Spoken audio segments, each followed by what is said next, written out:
Welcome to Lifelong Echoes, where we explore the remarkable stories of people who changed our world forever. Today, we discover the magical story of JK Rowling, a woman who was clinically depressed, living on welfare, and rejected by 12 publishers before creating Harry Potter, the most successful book series in history. This is the story of how a struggling single mother on a delayed train imagined a boy wizard and proved that imagination, persistence, and the courage to keep writing can create real magic.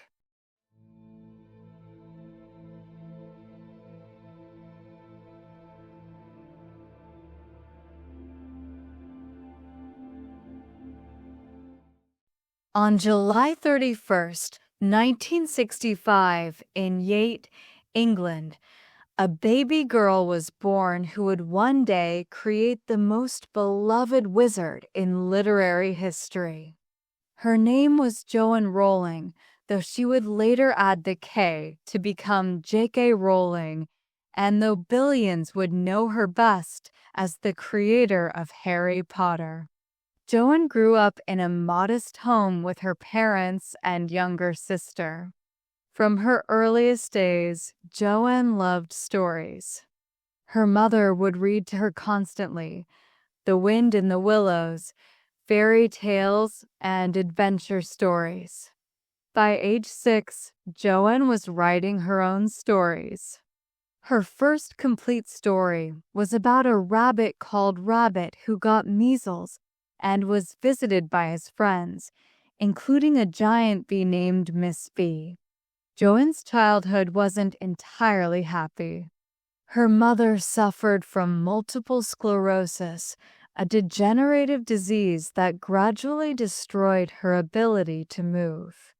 Watching her mother slowly lose her physical abilities was heartbreaking for young Joanne.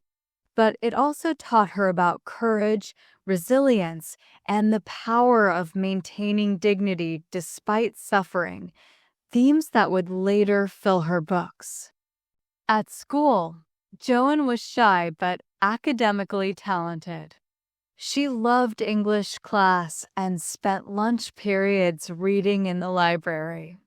She filled notebooks with stories and character sketches, creating entire worlds in her imagination. Her teachers recognized her talent for writing, but Joanne never imagined she could actually become an author. That seemed like an impossible dream for a girl from a modest background. After finishing university, where she studied French and classics, Joanne moved to London to work for Amnesty International, researching human rights abuses. The job exposed her to terrible stories of suffering and injustice, which affected her deeply. She also worked as a bilingual secretary, but she spent much of her time daydreaming about the stories she wanted to write. In 1990, Joanne's life changed during a delayed train journey from Manchester to London. As she stared out the window at passing fields, an image suddenly appeared in her mind with complete clarity. A skinny boy with black hair, round glasses, and a lightning bolt scar on his forehead. He didn't know he was a wizard. The idea for Harry Potter arrived fully formed in Joanne's imagination. She didn't have a pen to write down the ideas flooding her mind, so she spent the entire 4-hour train journey simply thinking, imagining, and planning. By the time she reached London, she knew Harry's whole story: his parents' death, his miserable childhood with the Dursleys, his discovery of the magical world, and his ultimate confrontation with the dark wizard who killed his parents. Joanne began writing that night, but life was about to become much harder before her magical story could reach the world. In December 1990, Just months after imagining Harry Potter, Joan received devastating news. Her mother had died from multiple sclerosis at age 45. Joan was heartbroken. She had never told her mother about Harry Potter, and now she never could. Depressed and desperate for a fresh start, Joan moved to Portugal to teach English. There, she met a Portuguese journalist, fell in love, and got married. She gave birth to a daughter, Jessica, in 1993. For a brief time, Joan was happy, continuing to write Harry Potter in cafes during her free time. But her marriage was troubled. Her husband was abusive, and the relationship quickly deteriorated. In November 1993, after just over a year of marriage, Joan left Portugal with baby Jessica and returned to Scotland to live near her sister. She was 28 years old, unemployed, recently divorced, and now a single mother living on government welfare benefits. This period was the darkest time of Joan's life. She described herself as poor as it is possible to be in modern Britain without being homeless. She lived in a tiny, unheated apartment with her infant daughter. She had no job, no money, and severe clinical depression. She even contemplated suicide. But Joan had two things that kept her going: her daughter Jessica, whom she loved desperately, and her manuscript about Harry Potter. She was determined to finish the book and get it published, not because she thought it would make her rich, but because she needed to prove to herself that she could complete something meaningful. Every day, Joan would push Jessica's stroller to a small cafe, order 1 cup of coffee to justify sitting there, and write while Jessica slept. The cafe was warmer than her apartment, and being around other people helped her depression. Page by page, chapter by chapter, she completed Harry Potter's story. People who saw her in the cafe had no idea they were watching history being written. They saw only a tired young mother struggling to stay afloat, writing in a notebook to pass the time. They didn't see the magical world she was creating.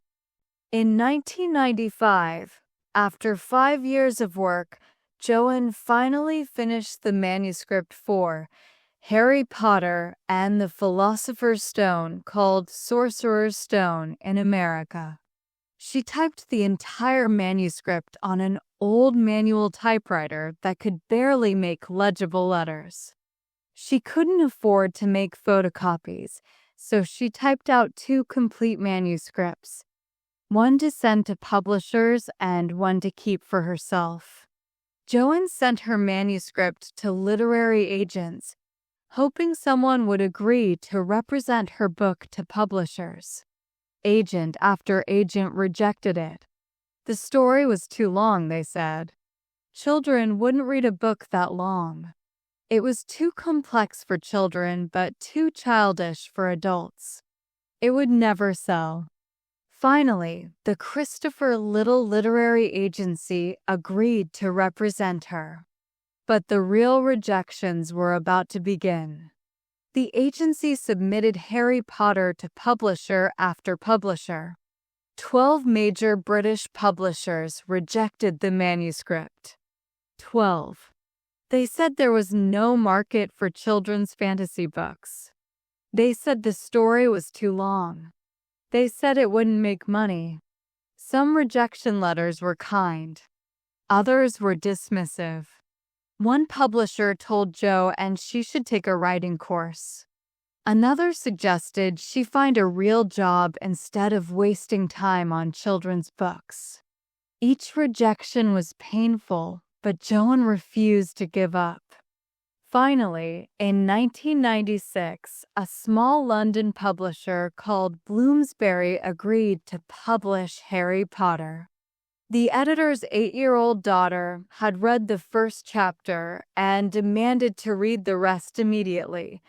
That convinced Bloomsbury to take a chance on the unknown author.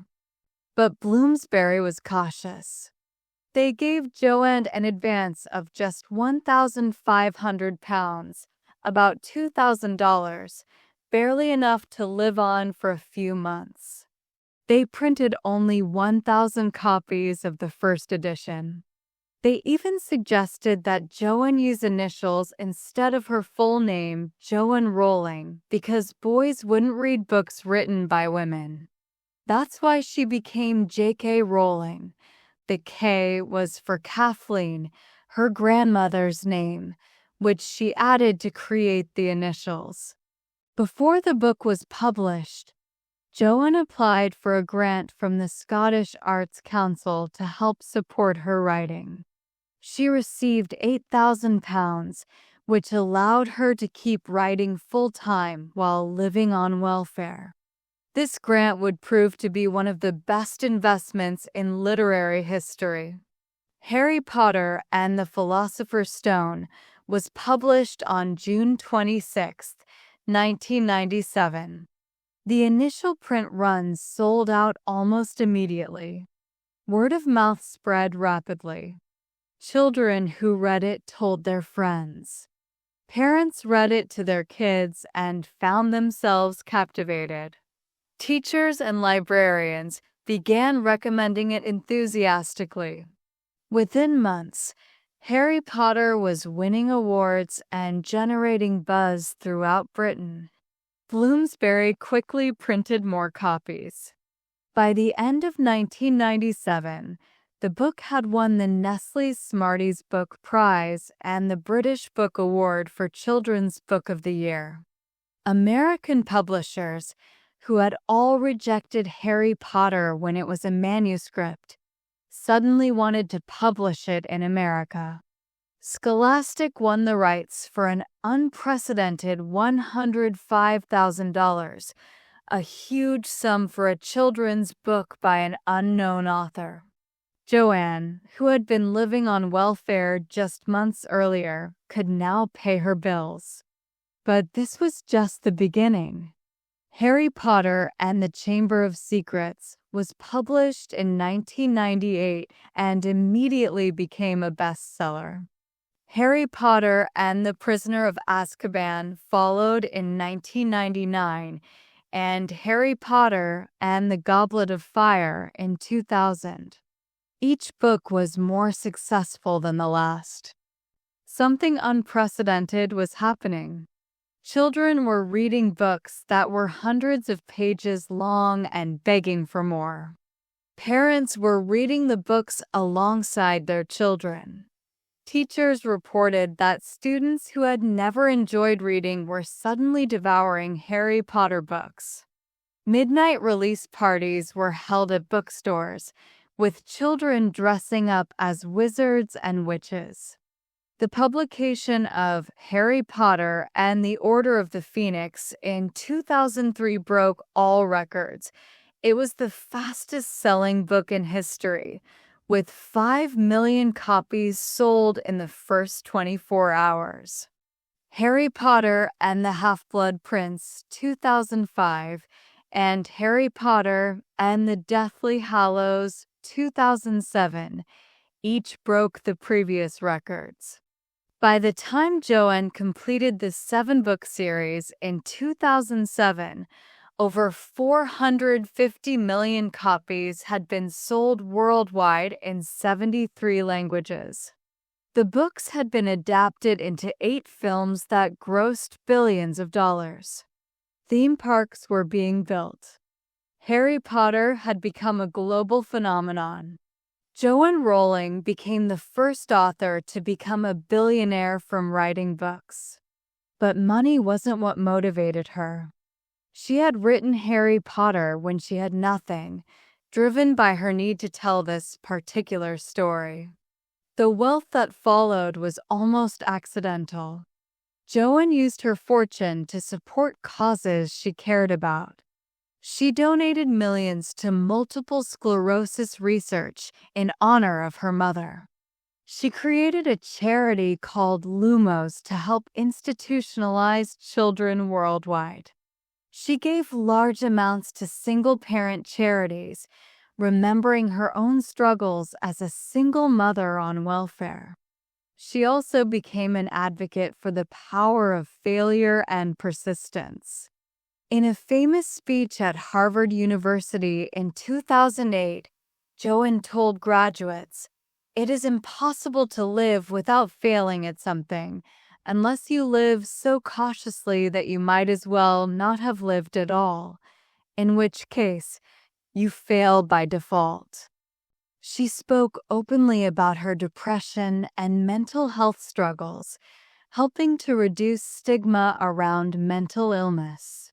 The Dementors in Harry Potter, soul-sucking creatures that drain all happiness, were based on her own experience with depression. By sharing her struggles, she helped millions of fans understand they weren't alone in their darkness. Joan remarried in 2001 to Neil Murray, a Scottish doctor, and had 2 more children. She continued writing, publishing crime novels under the pseudonym Robert Galbraith and expanding the Harry Potter universe with new stories and the stage play Harry Potter and the Cursed Child. Today, Harry Potter is more than a book series. It's a cultural phenomenon that shaped an entire generation. Children who grew up reading Harry Potter are now adults who introduce the books to their own children. The series has sold over 500 million copies and been translated into 80 languages. The films have grossed over $7 billion. Theme parks attract millions of visitors. A new generation discovers Harry Potter every year. But the statistics don't capture the real impact. Harry Potter taught children that being different is not a weakness, but a strength. Friendship and love are more powerful than any magic. Courage means doing what's right even when you're afraid. Your choices matter more than your abilities. Standing up to bullies and injustice is important. Even in the darkest times, there is light if you look for it. JK Rowling's journey from welfare to the world's first billionaire author proves that your current circumstances don't determine your future. When she began writing Harry Potter, she was depressed, broke, and rejected by everyone who read her work. She had every reason to give up, but she kept writing. Through depression, poverty, and rejection, she kept writing. Not because she knew it would make her rich. She couldn't have imagined that. She wrote because the story needed to be told and because finishing something meaningful gave her life purpose during its darkest period. Her story teaches us that failure is not permanent. Rejection doesn't mean you're not good enough. Sometimes your darkest moments contain the seeds of your greatest triumphs. One person with a story can touch millions of lives. Imagination and persistence can create real magic. Joan once said, "We do not need magic to transform our world. We carry all the power we need inside ourselves already." She proved this by transforming her world and inspiring millions through nothing but imagination, determination, and the courage to keep writing despite overwhelming odds. Thank you for joining us on this magical journey through JK Rowling's remarkable life. Remember, every great story starts with someone brave enough to imagine it and persistent enough to finish it. Don't forget to subscribe to Lifelong Echoes for more inspiring stories that help you learn English while discovering the extraordinary lives of extraordinary people.